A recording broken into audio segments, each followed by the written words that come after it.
Welcome to my top 10 list of the best movie references in the latest horror movie that just hit the cinemas to provoke nightmares among the audience, Evil Dead Rise.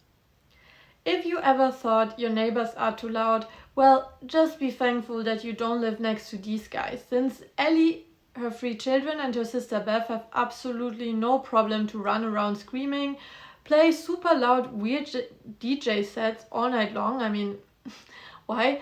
And on top of that manage to accidentally set free a deadly decades-old zombie curse that absolutely nobody can escape from. Well done. And when I say decades old, I not only mean that it stems from an antique tomb that you obviously better don't touch, I also mean that the first one of the Evil Dead franchise films was already released in 1981, directed by Sam Raimi. And while Lee Cronin's latest addition to the franchise definitely delivers in terms of shock value, storytelling, visual appeal, and atmosphere, and it has some unique ideas added to it, yet it first and foremost is an Easter egg hunt for Evil Dead fans, since it contains more Easter eggs than the Pen of this Deadly Midnight Snack. That's why I thought instead of a normal review, I give you my top 10 list of the best movie references, copied scenes, and hints to previous films and horror classics Evil Dead Rise contains. Starting with number 10, the camera shot. If you haven't seen previous Evil Dead films, this will utterly disturb you, and if you have seen it, you will know what's coming. Once the camera speeds up and rushes at the victims, there's no escape since the deadly curse is set free. It's so clever to film this out of the perspective of the deadly force. This actually was done already in the first one. In the second film, from 1987, we even have shots out of the perspective of a chopped off hand that's possessed and tries to grab for a knife. And in the latest film, this camera style is picked up and definitely translated beautifully in the modern look. Number 9, the bonds. The very first Evil Dead victim, Cheryl, gets tied up in the woods in 1981, and this scene is so terrifying. It gets even worse because it has a component of sexual violence to it. This thankfully is not part of the latest movie, yet also the tied up element is definitely in it, just in a more subtle but therefore way more spooky way. Number 8, weapons. A lot of attacks and kills have also been copied. Actually, there are chainsaw cuts and gunshots everywhere, and the chainsaw in the end even gets a symbol of the continuous fight against the Deadites. That's how you call the Evil Dead zombies. Number 7, the eyeball. And if you have seen Evil Dead number 2, I don't have to say anymore about flying eyeballs. Just that much, it happens again. Number 6, no exit. Of course, a horror film setting is normally designed that the protagonist cannot escape that quickly, otherwise the film would be over in 10 minutes. Yes.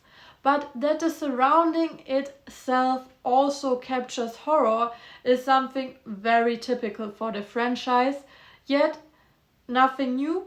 Even in the first one, there is a reference to an older horror film from 1977, since you can see a poster in the basement referencing The Hills Have Eyes.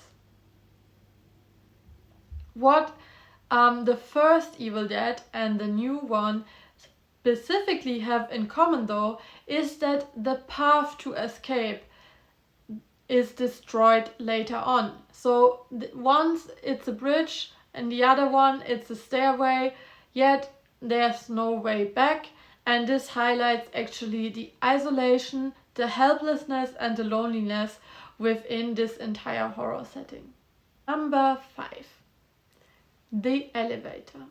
Well, the house is also possessed. In the first film, blood is coming out of the sockets and now it's dripping from the ceiling and flooding out of the lift. Well, but wait a minute. Blood swooshing out of an elevator? We have seen this before. Of course, this is an iconic scene in The Shining. And interestingly enough, The Shining is also about a family member who at some point gets a source of danger to the relatives. Number 4. Duct tape. Our beloved Ash in 1987 has to tape a wound with duct tape to stop the bleeding, but also to prevent the deadly curse infecting his entire body. And the duct tape trick is actually something that also is done by one of the protagonists in the latest film. Number 3. Records. Yeah, well, the latest film definitely makes a good effort to weave in the goth book and the records that were found at the tomb in the beginning. And the DJ set that I was so annoyed about at the start of the video actually is kind of cool, and it is a very nice way to give some space to the records.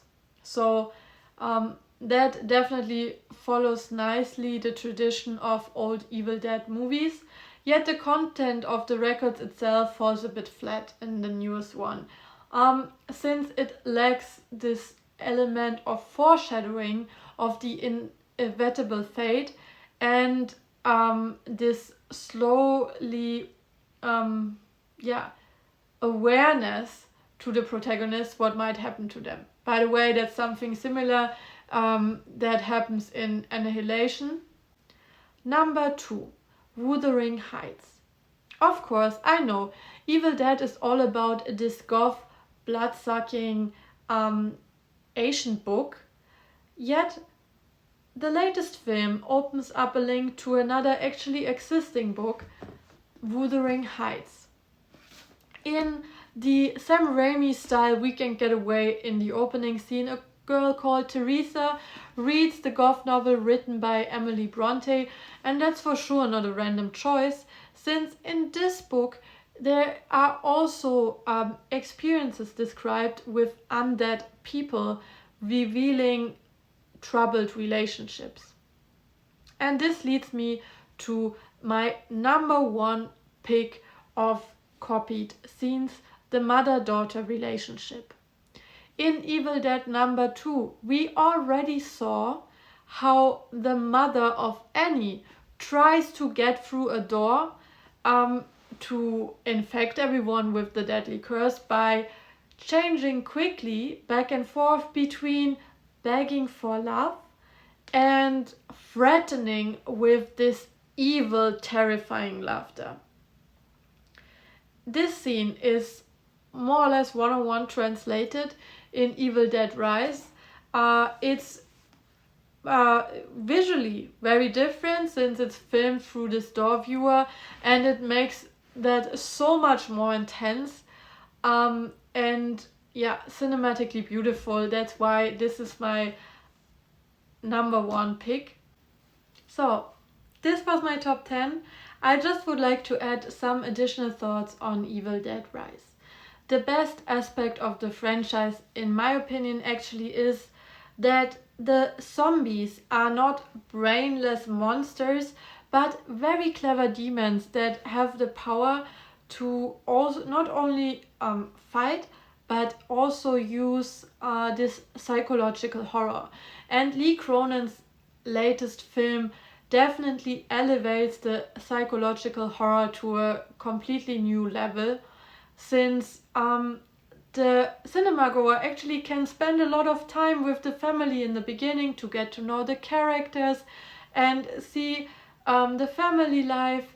That's why when the Deadite drops the super mean lines in the peak of the film, they really hit hard.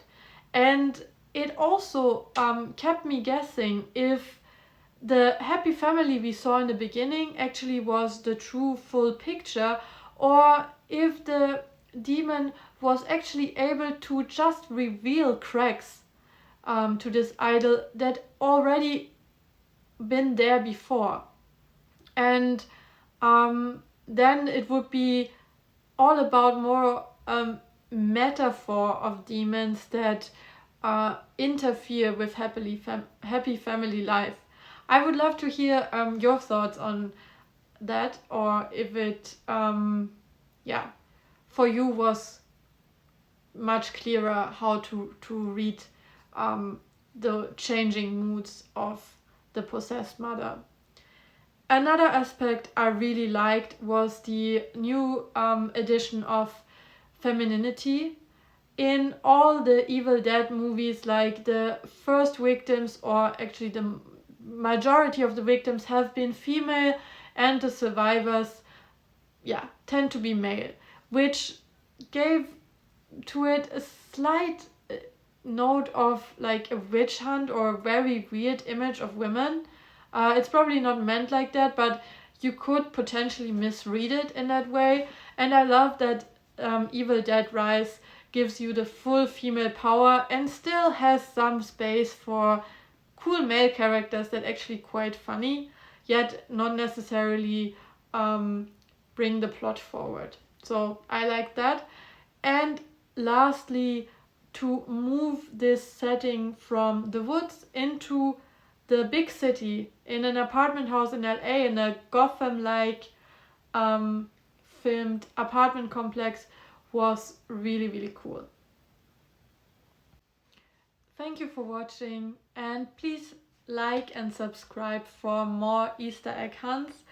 I would also love to hear in the comments what you think about the latest addition to the franchise and what your favorite Evil Dead movie is. See you soon. Bye!